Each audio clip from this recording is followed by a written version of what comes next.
اور اسی طرح حضرات محترم جو ہمارا باطن ہے، ہمارا جو دل ہے وہ بھی ناپاک ہو جاتا ہے، اس کے لیے بھی کچھ پلیتیاں ہیں۔ وہ کون سی پلیتیاں ہیں؟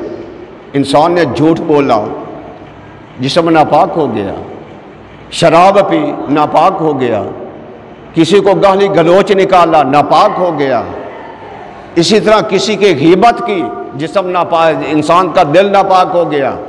حضور علیہ الصلوۃ والسلام ارشاد فرماتے ہیں کہ جب بندہ ایک گناہ کرتا ہے اس کے دل کے اوپر ایک سیاہ داغ پڑ جاتا ہے، سیاہ داغ پڑ جاتا ہے۔ اگر اس نے توبہ کر لی، پچھتاوا رو پڑا، پچھتاوا لگ گیا، اللہ کی بارگاہ میں توبہ کی، وہ داغ جو ہے صاف ہو گیا۔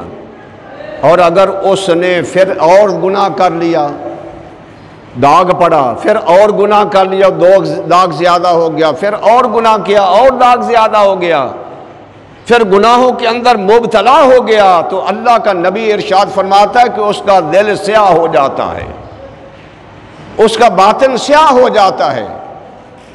نبی کریم صلی اللہ علیہ وسلم نے ارشاد فرمایا فی الجسد مضغۃ اذا صلحت صلح جسم کلہ واذا فسدت فسد جسم کلہ۔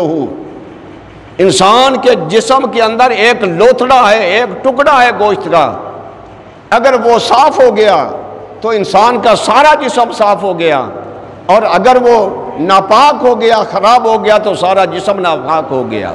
الا وہی قلب، حضور فرماتے وہ دل ہے۔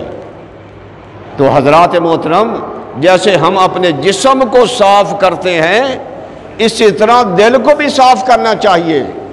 دل کی غلاظت کیا ہے؟ یعنی جیسے میں نے کہا، جھوٹ بولنا، تہمت لگانا، الزام تراشی کرنا، گالی گلوچ کرنا، یا کسی کا حق مارنا، یا کسی کو تنگ کر لینا، یا کسی کو کوئی چیز چھین لینا، یہ سب گناہ دل کی ناپاکی ہیں، پلیتی ہیں۔